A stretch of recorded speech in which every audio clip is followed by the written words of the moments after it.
vamos a sumergir en un misterio sonoro.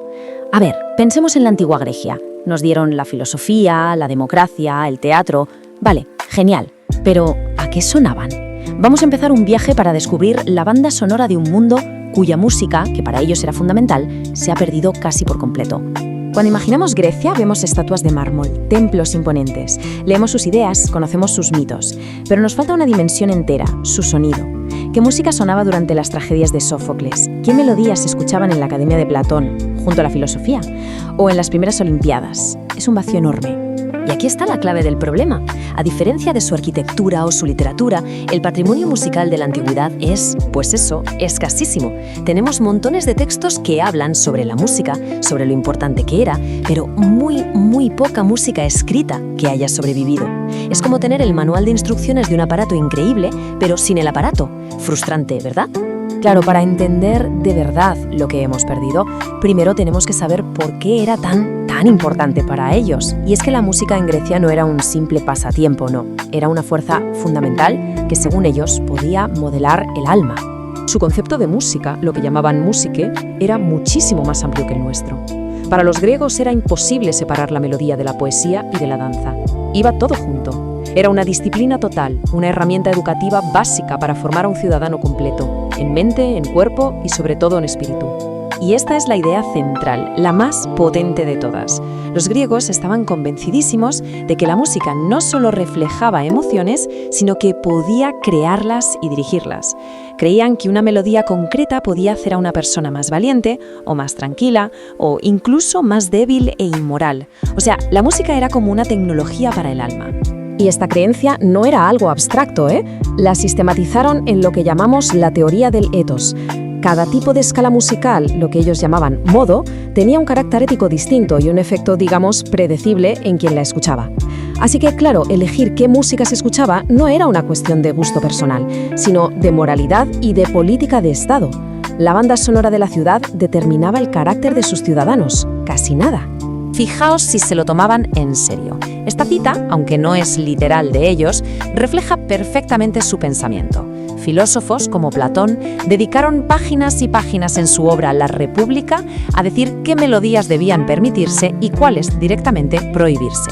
Entendían que el poder de la música para formar el carácter era a la larga más influyente que las propias leyes. Vale, pero ¿cómo convirtieron esta fuerza, que suena casi mágica, en un sistema lógico racional? Pues la respuesta, como en tantas otras cosas en Grecia, estaba en las matemáticas. El gran descubrimiento que se le atribuye a Pitágoras y su escuela fue darse cuenta de que las combinaciones de sonidos que nos resultan agradables, las consonancias, no son fruto del azar. No, corresponden a proporciones numéricas súper simples y elegantes. De repente, la música dejaba de ser solo emoción para convertirse en un reflejo del orden matemático del universo. Lo genial es que lo descubrieron experimentando con algo tan simple como un monocordio, que es básicamente una cuerda tensada. Se dieron cuenta de esto. Si pisas la cuerda justo a la mitad, la nota que suena es la misma, pero una octava más alta. Una proporción perfecta de 2:1. Si la divides en una proporción de 3:2, tienes una quinta. Y si es de 4:3, una cuarta. Es increíble. Son los cimientos de toda la música occidental, descubiertos con una cuerda y un poco de matemáticas. Y a partir de estas proporciones tan básicas, construyeron todo su complejo sistema. La unidad fundamental para ellos no era la octava, como lo es para nosotros, sino el tetracordio, un grupito de 4 notas. Jugando con estos bloques, combinándolos de distintas maneras, creaban toda esa variedad de modos de los que hablábamos antes. Y aquí volvemos a nuestro misterio inicial. Tenían una filosofía profundísima sobre la música y un sistema científico súper sofisticado para construirla. Pero, ¿dónde estaban las partituras? ¿Las composiciones? Pues volvemos al gran vacío. Siglos y siglos de teoría, pero prácticamente ninguna canción nos ha llegado. O eso es lo que se pensaba. Y aquí es donde ocurre el milagro, el epitafio de Séquilos. Grabado en una columna de mármol, en una tumba, este pequeño fragmento es un tesoro de valor incalculable. Porque no solo tiene la letra, sino que encima de cada sílaba hay unos símbolos. Es notación musical. Gracias a esta pequeña canción, tenemos una ventana diminuta, sí, pero increíblemente valiosa a cómo sonaba de verdad la música en la antigüedad. Pero claro, la historia sigue.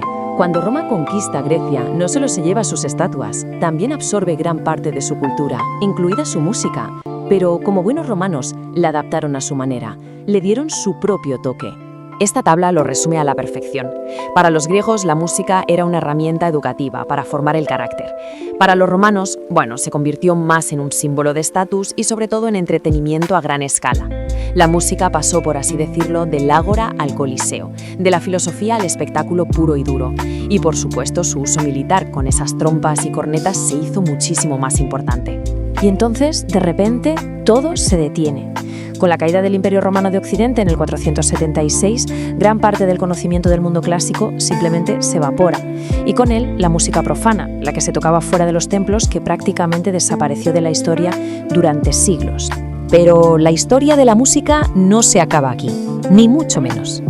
Mientras el viejo mundo se desmoronaba, una nueva institución, casi sin pretenderlo, se convirtió en la guardiana de su legado musical, la Iglesia cristiana primitiva. La música de la Iglesia primitiva no salió de la nada, fue una fusión fascinante. Por un lado, tomó la práctica de cantar salmos de la tradición judía. Por otro, absorbió la teoría de las escalas y los modos del pensamiento grecorromano. Y todo esto lo fue mezclando con melodías y prácticas locales de cada sitio al que llegaba. Y así, la Iglesia se convirtió en el gran puente. Durante la Edad Media, fue el único lugar donde la teoría musical se estudiaba, se escribía y evolucionaba. Sin ser plenamente conscientes, al crear su propia música sagrada, lo que estaban haciendo era preservar los conceptos de armonía y de escala que los griegos habían descubierto 1000 años atrás. Y así cerramos el círculo. Quizás hemos perdido casi todas sus composiciones, sus canciones, pero no su idea más poderosa, que la música tiene la capacidad de transformarnos. Quizás esa conexión tan profunda que sentimos a veces con una canción no sea más que un eco, resonando a través de 2500 años de aquella vieja idea de la música.